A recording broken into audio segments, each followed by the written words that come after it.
আসসালামু আলাইকুম। প্রিয় দর্শক, অন্য মঞ্চের আলাপচারিতায় আপনাদের সকলকে স্বাগত জানাচ্ছি। নমস্কার, আমি তরুণ ঘোষ। আচ্ছা, আপনাদের মনে হয় না যে হঠাৎ পুতিনের সঙ্গে শেখ হাসিনা কেন যোগাযোগ হলো? এই অবস্থায় যোগাযোগ হওয়াটা তো খুব স্বাভাবিক নয়। কেন যোগাযোগ হলো? পেছনের কারণটা কি? নিশ্চয়ই ভাবাচ্ছে, আমাকেও ভাবিয়েছে। তা ভাবার পরে বিভিন্ন জায়গা থেকে প্রশ্নোত্তর পর্ব চলতে চলতে চলতে চলতে খুঁটিনাটি জানতে জানতে একটু সময় লাগে। তো তাতে বোঝা যাচ্ছে এটা যে বাংলাদেশকে নিয়ে একটা ঐক্য করার চেষ্টা করা হচ্ছে। যেমন এসসিও সম্মেলন হচ্ছে সামনে, যেখানে মোদিজি যাবেন, এবং সামনে আবার ব্রিক্সের সম্মেলন আছে। না এসসিওতে বাংলাদেশ আছে, না ব্রিক্সে বাংলাদেশ আছে, অথচ বাংলাদেশের এই ছোট ভূখণ্ডটায় কিন্তু অনেক গুরুত্বপূর্ণ ব্যাপার স্যাপার আছে। আজকে হয়তো তিনটে দেশ মিলে হয়তো সব সাপাই টাপাই করে শেখ হাসিনাকে ওখানে বসিয়ে দিলেন সবাই মিলে। এখন পরবর্তীকালে এখন আমেরিকা পিছিয়ে যাবে, জিও পলিটিক্যাল খেলাটা বলছি, আমেরিকা পিছিয়ে যাবে। কিন্তু 15 বছর 20 বছর বাদে কিন্তু ফের এই চেষ্টাটা করবে।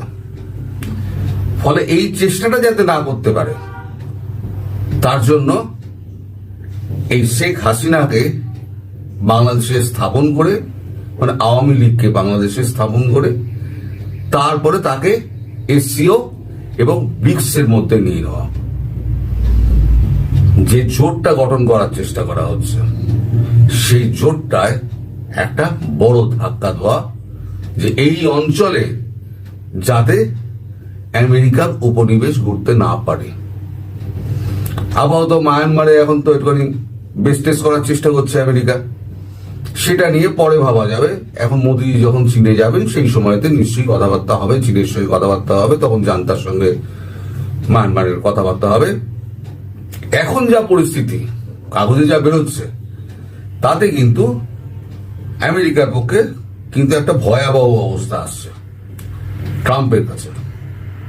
এই যে আমাদের নিউজ 8 আমাদের এখানে যেটা বেরিয়েছে, ইন্ডিয়া, চায়না, রাশিয়া যা মন চাইবে তাই করবেন ট্রাম্প, এই দিন শেষ, জোট বাঁধছে বিরোধীরা, মার্কিন অর্থনীতিতে অঙ্ক মেনে ধাক্কা মারার সমীকরণ। সমীকরণটা কিন্তু মারাত্মক সমীকরণ, একেবারে কিন্তু ট্রাম্পের কিন্তু গদি উল্টে যেতে পারে। এ প্রসঙ্গে আমি 4 মাস আগে কি বলেছিলাম সেটাও আমি পরে দেখাবো। তা লিখছে নয়াদিল্লি, খবরটা হয়েছে ওখান থেকে, গত সপ্তাহে গ্লোবাল সাউথ কূটনৈতিক তৎপরতায় ঝোড়ো হাওয়া প্রত্যক্ষ করছে ভারত, চীন, ব্রাজিল, এমনকি বহিষ্কৃত গ্লোবাল নর্থ সদস্য রাশিয়া সক্রিয়ভাবে আলোচনায় জড়িত। এই গতির বেশিরভাগ মার্কিন প্রেসিডেন্ট ডোনাল্ড ট্রাম্পের আগ্রাসী শুল্ক নীতি এবং ব্লকের ওপর সোচ্চার আক্রমণের জন্য দায়ী করা যেতে পারে। ওজি ব্রিক্স সদস্যদের এই সমাবেশ, যা এখন 5টা নতুন সদস্য দ্বারা সম্প্রসারিত হয়েছে, একটি শক্তিশালী জোট গঠন করছে বলে মনে করা হচ্ছে, যা বিশেষজ্ঞদের মতে মার্কিন ডলারের আধিপত্যকে চ্যালেঞ্জ করা এবং ট্রাম্পের প্রতিদিনের শুল্ক আক্রমণের বিরুদ্ধে লড়াই করার জন্য একটি প্রস্তুতি নিচ্ছে। ট্রাম্প নেতৃত্বাধীন মার্কিন যুক্তরাষ্ট্রের বিরুদ্ধে ব্রিক্সের একটি ভারী প্রতিক্রিয়া সম্ভবত তৈরি হচ্ছে।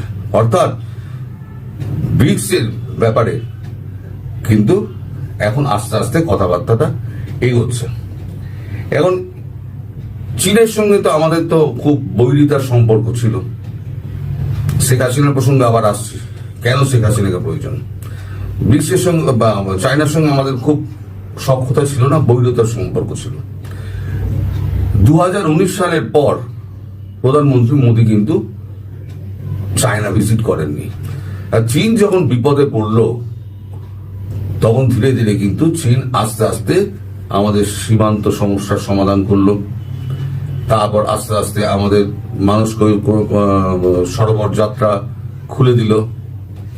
এবার বিমান চলাচল শুরু হচ্ছে, ট্রান্সফার অফ টেকনোলজিতে 2-1টা সেক্টর তাকে খুলে দেওয়া হয়েছে। চীন চাইছে ভারতকে সঙ্গে নিয়ে এই বহিঃশত্রুর আগে বিনাশ করো, আমাদের নিজেদের মধ্যে যে ঝামেলা পুতিনও এখানে অগ্রসর মানে অগ্রণী ভূমিকা নিয়েছেন যে আমাদের নিজেদের ঝামেলা আমরা নিজেরা মিটিয়ে নেব, আগে বাইরের শত্রুকে আটকাও। তো এখন বাইরের শত্রু যেটা আছে, এখন তাকে আটকাতে গেলে ভারতকে দরকার, চীনের। ভারতের দরকার এই কারণে, ভারত একটা বৃহৎ গণতান্ত্রিক রাষ্ট্র এবং তার 140 কোটি জনসংখ্যা, আর সবই হচ্ছে যুব শক্তি, মানে সবই হচ্ছে 30 থেকে 35-এর মধ্যে, 25 থেকে 35-এর ওটার মধ্যে বেশিরভাগ। আর চীনের এজ ফ্যাক্টর একটা চীনের বড় ফ্যাক্টর। ওখানে তো এক সন্তান নীতি হয়েছিল, তারপরে এখন আর কেউ বিয়েও করতে চায় না, আর দ্বিতীয় সন্তান তারা কেউ নিতেও চায় না। এখন চীন সরকার বলেছে যে দ্বিতীয় সন্তান নাও, তাহলে পরে আমরা তোমাদের ভর্তুকি দেবো, কিন্তু কেউ কিন্তু সেটা আর করছে না, বিয়েই করতে চাইছে না, মানে চাকরি বাকরির এই অবস্থা। তো খবরে ফিরে আসি, খবর যেটা বলছে, ভারতের সঙ্গে সম্পর্ক মজবুত করার লক্ষ্যে এসসিও সম্মেলন উপলক্ষে প্রধানমন্ত্রী মোদীর সফরকে স্বাগত চীনের। মানে বেজিং এখন এমন মানে উৎসাহী হয়ে উঠেছে, পারলে এখানে এসে ড্রাগন নাচ নাচিয়ে মোদীজিকে নিয়ে যাবে, মানে প্যাচে পড়লে সব গাছে ওঠে।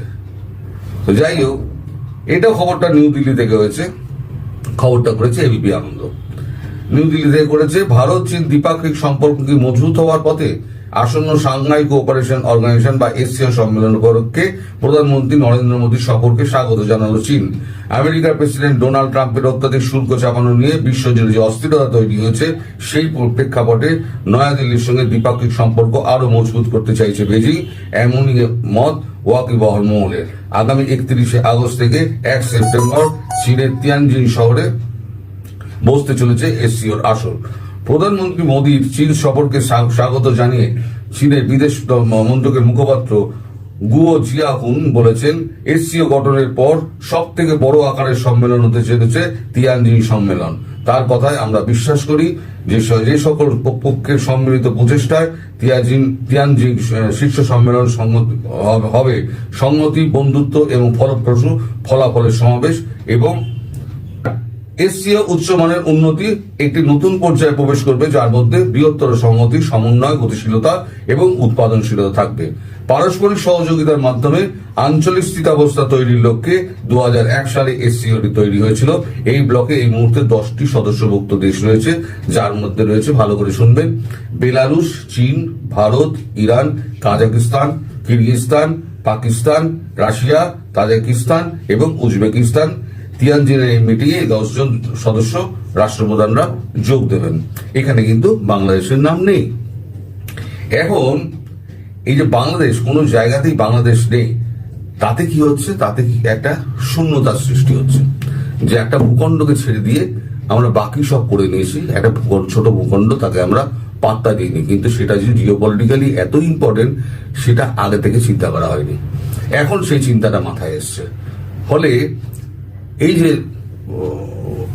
আমাদের এই যে ব্রিক্সের যে সম্মেলনটা হবে, ব্রিক্সের সম্মেলনটা, এটা তো এসসিও সম্মেলনটা তো বিরাট করে হচ্ছেই, আপনারা শুনতেই পেলেন যে খবরে যেটা বেরিয়েছে, সেখানে মানে প্রচুর দেশকে নিয়ে আসা হচ্ছে। এবং ব্রিক্সের যে সম্মেলনটা হবে, সেই সম্মেলনটা নিয়ে মোদিজি কথা বলবেন চীনের প্রেসিডেন্ট শি জিনপিং এর সঙ্গে, এবং শি জিনপিং এর সঙ্গে যখন কথা বলবেন, তখন নিশ্চিত বাংলাদেশ প্রসঙ্গটাও আসবে। যদিও জয়শঙ্করজি চীন যাচ্ছেন, আমার মনে হয় জয়শঙ্করজি না গেলেও হয়তো মানে শি জিনপিং হয়তো শেখ হাসিনার সঙ্গে কথা বলবেন না। যখন মোদিজি উপস্থিত থাকবেন এবং জয়শঙ্করজি উপস্থিত থাকবেন, অজিত দোভাল উপস্থিত থাকবেন, সেই সময়তে শি জিনপিং এর সঙ্গে হয়তো শেখ হাসিনার কথাবার্তা হতে পারে। সেটা আগস্টের শেষের দিকেই হবে, যে কোনো দিন, মানে প্রধানমন্ত্রী গেলে হবে। 31 থেকে 1 সেপ্টেম্বর এই এসসিও সম্মেলনটা আছে, সেইখানে ব্রিক্সের ব্যাপারে কথাবার্তা হবে। এই ম্যাপটা দেখুন, এই ম্যাপটাতে আছে চায়না ওদিকে, আর তার আশেপাশে আছে ভিয়েতনাম, কম্বোডিয়া, থাইল্যান্ড, তারপরে আপনার ওদিকে আছে তাইওয়ানকে ছেড়ে দিয়েছে, Philippines, Brunei, Malaysia, Singapore, Indonesia. এই সাউথ চায়না সি ঘিরে যে বলয়টা রয়েছে, এই বলয়টাকে পুরোটাই নিয়ে আসা হবে ব্রিক্সের আন্ডারে। এবং আফ্রিকান কান্ট্রিগুলোকেও নিয়ে আসা হয় ব্রিক্সের আন্ডারে উইথ বাংলাদেশ। তাহলে কি হবে, এই ভূখণ্ডের পাশাপাশি অঞ্চলে আমেরিকার প্রবেশ নিষিদ্ধ হয়ে যাবে এবং বিকল্প অর্থনীতির জন্য তৈরি করা হবে ব্রিক্সের মুদ্রা। এবার আমেরিকা কর, দাদাগিরি কর, এখানে শুল্ক চাপাচ্ছে, ওখানে শুল্ক চাপাচ্ছে, যা খুশি তাই করে বেড়াচ্ছে। দর্শক, যখন প্রথম ট্যারিফের ঘোষণা করেছিলেন ট্রাম্প 4 মাস আগে, মনে করুন 4 মাস আগে, তখন আমি একটা ভিডিও করেছিলাম। সেই ভিডিওটা আমি করেছিলাম পৃথিবী বনাম ট্রাম্প। টাইটেলে লিখেছিলাম, এতে ক্যাপশনে লিখেছিলেন তিনি ক্রুশবিদ্ধ হবেন না তো। আমি কিন্তু আন্দাজ করেছিলাম। এটা বেরিয়েছিল আমার 9 এপ্রিল 2025। এই 2025-এর 9 এপ্রিল আমি করেছিলাম। আমি কিন্তু আন্দাজ করেছিলাম ট্রাম্পের যে কূটনীতি, ট্যারিফ কূটনীতি, এইটাই কিন্তু ট্রাম্পকে মারবে। এখন ট্রাম্প যেটা অবস্থায় পড়েছেন, সমস্ত পৃথিবী বনাম ট্রাম্প এসে দাঁড়িয়ে গেছে। ট্রাম্পের কিন্তু এখানেই মৃত্যু অবধারিত। এবার শেখ হাসিনা এখানে কেন প্রাসঙ্গিক? শেখ হাসিনা এই কারণে প্রাসঙ্গিক, এখন শেখ হাসিনা ছাড়া বাংলাদেশ একটা আনস্টেবল, এটা প্রমাণিত হয়ে গেছে বিশ্বের কাছে। এবং ডক্টর মোহাম্মদ ইউনূস, যিনি এখন অবৈধ সরকার যিনি চালাচ্ছেন, তিনি কিন্তু কোন রাষ্ট্রপ্রধানের সঙ্গে তিনি একাকী বৈঠক করতে পারেননি। কারণ কেউ শেখ হাসিনার জায়গায় তাকে স্বীকারই করছে না, যেহেতু তাকে ডিপ স্টেট জোর করে বসিয়েছে। ডিপ স্টেটের যে ইউরোপিয়ান দেশগুলো যেখানে গিয়েছে, ম্যাক্রো তার সঙ্গে বসেননি। ম্যাক্রোর সঙ্গে সময় চেয়েছিলেন, ম্যাক্রো দেখা করেননি। তার মানে এই মানুষটাকে কোনো দেশই পাত্তা দিচ্ছে না। এখনো সবাই মানছেন যে শেখ হাসিনা হচ্ছেন বৈধ প্রধানমন্ত্রী। অতএব বৈধ প্রধানমন্ত্রী যখন আবার তার আসনে বসবেন, তাহলে বৈধ প্রধানমন্ত্রীর সঙ্গেই আমরা কথা বলবো। এখন বৈধ প্রধানমন্ত্রী যিনি আছেন, তার অনুমতি ছাড়া বাংলাদেশকে তো আর ব্রিক্সের মধ্যে নেওয়া যায় না, এসসিওর মধ্যে নেওয়া যায় না। তাই ঘটনাটা হচ্ছে, তাই পুতিন নিজে উদ্যোগী হয়ে পুতিন ফোন করেছিলেন শেখ হাসিনাকে, এবং শেখ হাসিনার সঙ্গে যে কথাবার্তা হয়েছে আমি যতটুকু জানতে পেরেছি ততটুকু আপনাদের বলেছি। যা জানতে পারিনি যত বলে তো আপনাদের মানে ধোকা দেওয়া, যেগুলো আমি কখনো করি না।